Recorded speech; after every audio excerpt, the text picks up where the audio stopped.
ఈరోజు భారత స్టాక్ మార్కెట్లో ఒక పెద్ద కుదుపు. సెన్సెక్స్, నిఫ్టీ రెండూ కూడా భారీగా పడిపోయాయి. అసలు ఎందుకిలా జరిగింది? ఈ పతనానికి కారణాలేంటో గెలన్ ఈ 5 నిమిషాల్లో వివరంగా చూద్దాం. ఈరోజు మార్కెట్లు దాదాపు 1% పతనమయ్యాయి.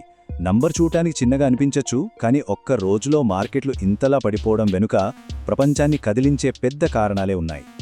సో అందరి మదిలో మెదులుతున్న ప్రశ్న ఇదే కదా, ఈరోజు మార్కెట్ ఎందుకు పడిపోయింది అని.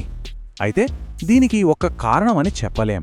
గ్లోబల్ టెన్షన్స్ దగ్గర్నుంచి మన దేశీయ ఒత్తిళ్ల వరకు చాలా అంశాలు ఒకేసారి మార్కెట్ను దెబ్బతీసేయన్నమాట. అవేంటో ఇప్పుడు వివరంగా చూద్దాం. ముందుగా అసలు ఈరోజు మార్కెట్లో ఏం జరిగిందో చూద్దాం. ఆ తర్వాత దీని వెనకున్న అంతర్జాతీయ కారణాలు, ముడిచమురు ధరల ప్రభావం, మన మార్కెట్లోని ఒత్తిళ్లు, ఇలా ఒక్కొక్కటిగా విశ్లేషిద్దాం. చివరిగా ఇన్వెస్టర్లు ఏం చెయ్యాలో కూడా మాట్లాడుకుందాం. రైట్, ఇక విషయంలోకి వెళ్ళిపోదాం. అసలు ఈరోజు మార్కెట్ పతనానికి రంగం ఎలా సిద్ధమైందో చూద్దాం. అంటే ఈ పతనం కేవలం మన దేశానికి సంబంధించింది కాదు. ప్రపంచవ్యాప్తంగా ఉన్న నెగటివ్ పరిస్థితులు, దానికి తోడు మన దేశంలోని కొన్ని బలహీనతలు అన్నీ కలిసికట్టుగా మార్కెట్పై దాడి చేశాయన్నమాట. మార్కెట్ను ఇంతలా కిందకు లాగిన అతిపెద్ద అంటే ఇమ్మీడియట్ రీజన్ ఏంటంటే మధ్యప్రాచ్యంలో పెరుగుతున్న ఉద్రిక్తతలు. వారాంతంలో వీకెండ్లో జరిగిన అమెరికా ఇరాన్ శాంతి చర్చలు ఫెయిల్ అయ్యాయి. దీంతో ఈ నెగటివ్ సెంటిమెంట్కు మరింత ఆజ్యం పోసినట్టయింది. ఈ ఒక్క దౌత్యపరమైన వైఫల్యం ప్రపంచ మార్కెట్లలో ఒక రకమైన భయాన్ని క్రియేట్ చేసింది. ఇక అసలు టర్నింగ్ పాయింట్ ఇక్కడే ఉంది. ఇరాన్ నావల్ బ్లాకేడ్ ప్రకటించడంతో ఒక్కసారిగా పరిస్థితి మారిపోయింది, సీరియస్ అయిపోయింది. ఈ ఒక్క మాటతో ప్రపంచ వాణిజ్యానికి, సప్లై చైన్స్కి పెద్ద ప్రమాదం పొంచి ఉందన్న భయంతో ఆసియా మార్కెట్లన్నీ అమ్మకాల ఒత్తిడికి గురయ్యాయి. మన మార్కెట్ కూడా అదే దారి పట్టింది. సరే, ఈ గ్లోబల్ టెన్షన్స్కు తోడైన మరో పెద్ద సమస్య ముడి చమురు ధరల పెరుగుదల. ఇది అగ్గికి ఆజ్యం పోసినట్టయింది. ఈ ఉద్రిక్తతల ఎఫెక్ట్తో క్రూడ్ ఆయిల్ ధర బ్యారెల్కు $100 సైకలాజికల్ మార్క్ను దాటేసింది. ఇది ఇన్వెస్టర్లలో ఉన్న భయాలను డబుల్ చేసిందంతే. ఇదొక చైన్ రియాక్షన్ లాంటిది. మనలాంటి దేశానికి చమురు ధరలు పెరిగితే ఏమవుతుందో చూడండి. ఫస్ట్, ద్రవ్యోల్బణం అంటే ఇన్ఫ్లేషన్ పెరుగుతుంది.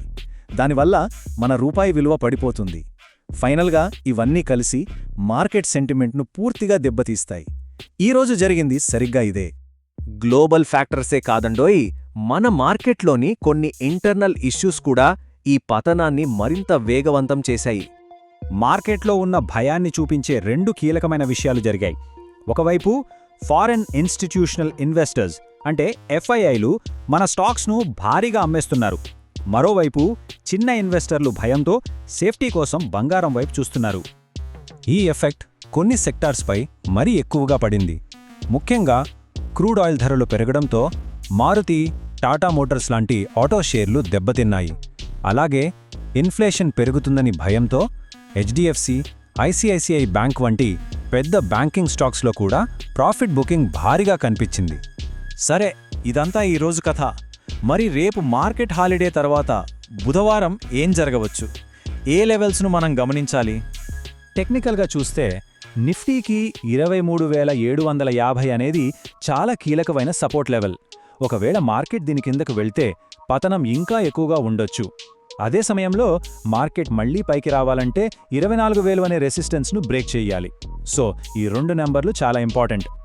ఒకవేళ గ్లోబల్ మార్కెట్ల సెంటిమెంట్ ఇలాగే నెగిటివ్గా కొనసాగితే బుధవారం మన మార్కెట్ నష్టాలతో అంటే ఒక గ్యాప్ డౌన్తో ఓపెన్ అయ్యే అవకాశాలు చాలా ఎక్కువగా ఉన్నాయి. రైట్, ఇక ఫైనల్గా ఈ అనిశ్చిత పరిస్థితుల్లో ఇన్వెస్టర్లు ఎలాంటి వ్యూహాన్ని పాటించాలనే కీలకమైన విషయానికి వద్దాం. ఇప్పుడు ఎక్స్పర్ట్స్ అందరూ చెప్తున్న ఏకైక మంత్రం వెయిట్ అండ్ వాచ్. అంటే కంగారు పడిపోయి నష్టాలకు అమ్ముకోకుండా మార్కెట్ కాస్త స్థిరపడే వరకు ఓపిక పట్టడమే ఉత్తమం. అయితే వెయిట్ అండ్ వాచ్ అంటే చేతులు కట్టుకుని కూర్చోవడం అని కాదు. ఇలాంటి పతనాలు లాంగ్ టర్మ్ ఇన్వెస్టర్లకు ఒక మంచి అవకాశం లాంటివి.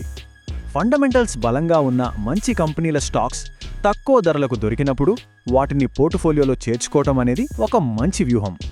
సో ఇప్పుడున్న ఈ పరిస్థితిని ఒక మార్కెట్ సంక్షోభంగా చూడాలా, లేక దీర్ఘకాలిక సంపద సృష్టించడానికి దొరికిన ఒక మంచి కొనుగోలు అవకాశంగా చూడాలా? ఇది ప్రతి ఇన్వెస్టర్ ఆలోచించుకోవాలి.